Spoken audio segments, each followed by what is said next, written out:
Good morning বন্ধুরা। আজ হলো 31 মার্চ মঙ্গলবার। আজকের সকালের বিশেষ বিশেষ খবর হলো ফেসবুক সহ ডিজিটাল প্ল্যাটফর্মে কড়া নজরদারি। আগামী 9 এপ্রিল অনুষ্ঠিত হতে চলা বিধানসভা নির্বাচন 2026কে আরও স্বচ্ছ, ন্যায়সঙ্গত ও বেনিয়ন্ত্রিত করতে কঠোর নির্দেশ জারি করেছে ভারতের নির্বাচন কমিশন। বিশেষ করে সামাজিক মাধ্যম যেমন ফেসবুক সহ বিভিন্ন ডিজিটাল প্ল্যাটফর্মে কড়া নজরদারি শুরু করা হয়েছে। জানা গেছে, মনোনয়নপত্র জমা দেওয়ার পর থেকে প্রতিটি প্রার্থীর অফিসিয়াল সোশ্যাল মিডিয়া অ্যাকাউন্ট নিয়মিত পর্যবেক্ষণে রাখা হয়েছে। নির্বাচন কমিশনের তথ্য অনুযায়ী ফেসবুক অন্যান্য প্ল্যাটফর্মে দেওয়া অনলাইন বিজ্ঞাপন, প্রচারমূলক পোস্ট এবং স্পন্সর্ড কন্টেন্টকেও নির্বাচনী ব্যয়ের আওতায় ধরা হবে। এদিকে নির্ধারিত ব্যয়সীমা অতিক্রম করলে সংশ্লিষ্ট প্রার্থীর বিরুদ্ধে আইনি ব্যবস্থা নেওয়া হবে। প্রয়োজনে মনোনয়ন বাতিলের মতো কঠোর পদক্ষেপও গ্রহণ করা হতে পারে। উল্লেখযোগ্যভাবে প্রতিটি প্রার্থীর জন্য সর্বোচ্চ ব্যয়সীমা 40 লক্ষ টাকা নির্ধারণ করা হয়েছে। আসামের এই নির্বাচনে হাই প্রোফাইল প্রার্থী যেমন হিমন্ত বিশ্ব শর্মা এবং সাংসদ গৌরব গগৈ সহ সকল প্রার্থীর ফেসবুক পেজ কড়া নজরদারিতে রাখা হয়েছে। নির্বাচন কমিশনের মতে, বর্তমান সময়ে সামাজিক মাধ্যম নির্বাচনী প্রচারের একটি গুরুত্বপূর্ণ অংশ হয়ে উঠেছে। তাই এই ক্ষেত্রে স্বচ্ছতা বজায় রাখা অত্যন্ত জরুরি। এই পদক্ষেপের মাধ্যমে সব প্রার্থীর জন্য সমান সুযোগ নিশ্চিত করা এবং অতিরিক্ত ব্যয় ও ডিজিটাল মাধ্যমের অপব্যবহার রোধ করাই প্রধান। অপরদিকে কংগ্রেস প্রার্থী সুনীল ছেত্রীর উপর দুর্বৃত্তদের হামলা। নদুয়ার বিধানসভা কেন্দ্রে ফের প্রাক নির্বাচনী হিংসার অভিযোগ উঠেছে। সোমবার কেন্দ্রের অন্তর্গত নদুয়ার এলাকায় কংগ্রেস প্রার্থী সুনীল ছেত্রীর উপর দুর্বৃত্তদের হামলার চেষ্টা হয়েছে বলে গুরুতর অভিযোগ করেছেন কংগ্রেস কর্মীরা। ঘটনার বিবরণ অনুযায়ী কংগ্রেস প্রার্থী সুনীল ছেত্রী সমর্থকদের নিয়ে নির্বাচনী প্রচারে ব্যস্ত ছিলেন। সেই সময় দুর্বৃত্তরা তার উপর হামলার চেষ্টা চালায় বলে অভিযোগ। খবর পেয়ে দ্রুত ঘটনাস্থলে পৌঁছে পরিস্থিতি নিয়ন্ত্রণে আনে পুলিশ। এদিকে ক্ষুব্ধ কংগ্রেস কর্মীরা পুলিশ প্রশাসনের বিরুদ্ধে বিক্ষোভ প্রদর্শন করেন। রাস্তায় নেমে বিজেপি গো ব্যাক স্লোগানে উত্তাল হয়ে ওঠে প্রতিবাদ। এই ঘটনায় মোট 8 জন আহত হয়েছেন। আহতদের তেজপুর কনকলতা অসামরিক চিকিৎসালয়ে উন্নত চিকিৎসার জন্য পাঠানো হয়েছে। কংগ্রেস শিবির এই ঘটনাকে গণতান্ত্রিক অধিকারের উপর আঘাত বলে আখ্যা দিয়ে দোষীদের বিরুদ্ধে কঠোর ব্যবস্থা নেওয়ার দাবি জানিয়েছে। অন্যদিকে পুলিশ ঘটনার তদন্ত শুরু করেছে। উল্লেখ্য, নির্বাচন ঘনিয়ে আসার সঙ্গে সঙ্গে নদুয়ার কেন্দ্রে রাজনৈতিক সংঘাত বাড়ার আশঙ্কা করা হচ্ছে। কারণ গত 28 মার্চ শোনিতপুর জেলার টুপিয়া এলাকায়ও একটি হিংসাত্মক ঘটনা ঘটেছিল। অভিযোগ অনুযায়ী প্রাক্তন বিধায়ক প্রাণেশ্বর বসুমতারি ধারালো অস্ত্র নিয়ে বিজেপির এক কর্মীর উপর হামলার চেষ্টা করেছিলেন।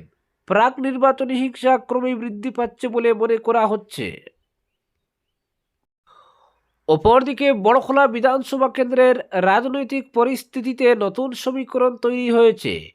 ডক্টর অমিত কালওয়ারের সমর্থনে প্রচারে নেমেছেন প্রাক্তন বিধায়ক ডক্টর রুমিনাথ, যা নির্বাচনী লড়াইয়ে বাড়তি গুরুত্ব পাচ্ছে বলে মনে করা হচ্ছে। রাজনৈতিক মহলের মতে, প্রাক্তন বিধায়ক হিসেবে রুমিনাথের নিজস্ব জনভিত্তি ও দীর্ঘদিনের সাংগঠনিক অভিজ্ঞতা রয়েছে।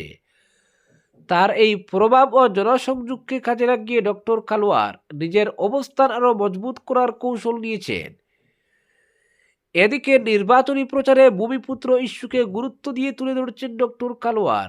তার দাবি, বড়খলার মানুষ এবার একজন স্থানীয় প্রার্থীকে নির্বাচিত করতে আগ্রহী। বহিরাগত নেতৃত্বের পরিবর্তে এলাকার নিজস্ব প্রতিনিধিকে নির্বাচনের আহ্বান জানাচ্ছেন তিনি। পাশাপাশি নিজেকে কেবল একজন রাজনীতিবিদ নয়, একজন সমাজসেবী হিসেবে তুলে ধরছেন ডক্টর কালওয়ার। তার বক্তব্য, বর্তমান সময়ে মানুষ ক্ষমতার রাজনীতির চেয়ে জনসেবামূলক কাজকেই বেশি গুরুত্ব দিচ্ছেন। অপরদিকে দলাইয়ে বিজেপি প্রার্থী অমিয় কান্তি দাসের হয়ে একাধিক স্থানে নির্বাচনী জনসভায় প্রধান বক্তা হিসেবে যোগ দেন মন্ত্রী কৌশিক রায়। সোমবার পালংঘাট ব্লকের মনিয়ারখাল জিপি, দর্মিখাল জিপি, নরসিংপুর ব্লকের হাওয়াইথাং বাজার জীবনগ্রাম জিপি, দক্ষিণ নরসিংপুর জিপি ও বড়জেলেঙ্গা ব্লকের দার্মি জিপি, দুয়ারমন জিপিতে বিজয় সংকল্প সমাবেশ অনুষ্ঠিত হয়। ওই সমাবেশে প্রার্থী অমিয় কান্তি দাসের পক্ষে জনপ্রচার চালান মন্ত্রী কৌশিক রায়। এদিন পৃথক পৃথক জনসভায় প্রধান বক্তা হিসেবে বক্তব্য রাখতে গিয়ে মন্ত্রী কৌশিক বলেন, মুখ্যমন্ত্রী হিমন্ত বিশ্ব শর্মার নেতৃত্বে তৃতীয়বারের মতো রাজ্যে বিজেপি নেতৃত্বাধীন সরকার গঠিত হবে। তাই দলের বিজেপি প্রার্থী অমিয় কান্তি দাসকে জয়ী করে মুখ্যমন্ত্রী ডক্টর হিমন্ত বিশ্ব শর্মার হাতকে আরও শক্তিশালী করার আহ্বান জানান তিনি।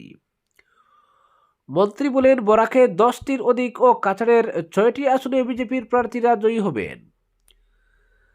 তিনি বলেন, 2011 সালের বিধানসভা নির্বাচনের সময় বরাকের জন্য 1000 কোটি টাকার প্যাকেজ দেবেন বলেছিলেন প্রয়াত মুখ্যমন্ত্রী তরুণ গগৈ। এতে বরাক উপত্যকার 15টি আসনের মধ্যে 13টি আসনে জয়ী হয়েছিল কংগ্রেস, কিন্তু 3.5 কোটি টাকার কাজ শুরু হলেও আর শেষ হয়নি। তাই 2016 সালে বরাকের জনতা কংগ্রেসকে বরাক নদীতে বিসর্জন দিয়েছিলেন। কংগ্রেসের সমালোচনা করে মন্ত্রী আরও বলেন, বিজেপি কংগ্রেসের মতো ভাওতাবাজির রাজনীতি করে না। বিজেপি প্রতিশ্রুতি দেয়নি, কিন্তু তারপরও নরেন্দ্র মোদী 14 মার্চ বরাকে এসে 14,000 কোটি টাকার প্রকল্পের শিলান্যাস করে গেছেন। কংগ্রেস ও বিজেপির মধ্যে এটাই পার্থক্য। বলেন, দোলাই বিধানসভা কেন্দ্রের উপনির্বাচনে কংগ্রেস প্রার্থী 60,000-এর অধিক ভোট পেয়েছিলেন, কিন্তু গত 15 মাসে তিনি দোলাইয়ের মানুষের সমস্যার সময় কোথায় ছিলেন? বিধায়ক নিহার রঞ্জন দাস দিনরাত দোলাইয়ের মানুষের পাশে থেকে কাজ করেছেন, কোথাও কোনো খামতি রাখেননি। তাই আগামী 9 এপ্রিল পদ্মফুলে বুতাম টিপে বিজেপি প্রার্থীকে বিপুল ভোটে জয়যুক্ত করতে দোলাইবাসীর প্রতি আহ্বান জানান তিনি। সমাবেশে বক্তব্য রাখতে গিয়ে বিধায়ক নিহার রঞ্জন দাস বলেন, দোলাইয়ে বিজেপির জয় নিশ্চিত। 40,000-এর অধিক ভোটের ব্যবধানে জয়ী হবেন অমিয় কান্তি দাস। দোলাইয়ের সার্বিক বিকাশে বিজেপিকে ভোট প্রদানের আহ্বান জানান তিনি। জনসভাগুলোতে বক্তব্য রাখতে গিয়ে প্রার্থী অমিয় কান্তি দাস দোলাইয়ের ভোটার জনগণের আশীর্বাদ কামনা করেন। তিনি বলেন, গোটা রাজ্যের সঙ্গে দোলাইয়ের উন্নয়নের ধারাকে অব্যাহত রাখাই প্রধান লক্ষ্য। বিকশিত দোলাই গঠনের উদ্দেশ্যে কাজ চালিয়ে যাবেন তিনি। অপরদিকে সভা সমিতি, মত বিনিময় এবং পদযাত্রার মাধ্যমে সরাসরি জনসংযোগে নেমে প্রচারের গতি তীব্র করলেন শিলচরের বিজেপি প্রার্থী ডক্টর রাজদীপ রায়। সোমবার সোনাই রোড, শিবালিক পার্ক, কনকপুর সহ বিভিন্ন অঞ্চলে নির্বাচনী সভায় যোগ দেওয়ার পাশাপাশি একাধিক স্থানে পদযাত্রা করেন তিনি। সরাসরি পথ চলতি মানুষের সঙ্গে কথা বলে জনসংযোগের মাধ্যমে প্রচার অভিযান তীব্র করেন তিনি। এদিন পুর নিগমের 37 নম্বর ওয়ার্ডে সোনাই রোডের এক ভবনে আয়োজিত সভায় যোগ দেন রাজদীপ। কেন্দ্র ও রাজ্য সরকারের বিভিন্ন উন্নয়নমূলক প্রকল্পের কথা তুলে ধরে রাষ্ট্রহিতে বিজেপির পক্ষে ভোট চেয়েছেন তিনি। পাশাপাশি এলাকার বাসিন্দাদের সঙ্গে আলাপচারিতায় তাদের দৈনন্দিন সমস্যা সম্পর্কেও অবহিত হন। উন্নত, সমৃদ্ধ ও শক্তিশালী আসাম গড়ে তুলতে বিজেপিকে জয়ী করার আহ্বান জানান রাজদীপ। এদিকে 27 নম্বর ওয়ার্ডের কনকপুর মহাদেব বাড়ি রোডে পৃথক সভায় অংশ নেন তিনি। এলাকার মানুষের সঙ্গে মত বিনিময়ের মাধ্যমে তাদের সমস্যার সমাধানের আশ্বাস দেন বিজেপি প্রার্থী। এছাড়াও 41 নম্বর ওয়ার্ডের শিবালিক পার্কে আয়োজিত সভায় যোগ দিয়ে বিজেপির পক্ষে গণদেবতাদের আশীর্বাদ কামনা করেন তিনি। এলাকার মানুষের সঙ্গে সরাসরি সংযোগ স্থাপন করে তাদের বাস্তব সমস্যার পাশাপাশি আগামী দিনের উন্নয়নের রূপরেখাও নিয়েও আলোচনা করেন বিজেপি প্রার্থী। তিনি বলেন, বিজেপির প্রতি সাধারণ মানুষের অকৃত্রিম স্নেহ, অটল বিশ্বাস ও দৃঢ় সমর্থনে সমৃদ্ধ, সচেতন ও অগ্রসর সমাজ গড়ে তোলা হবে।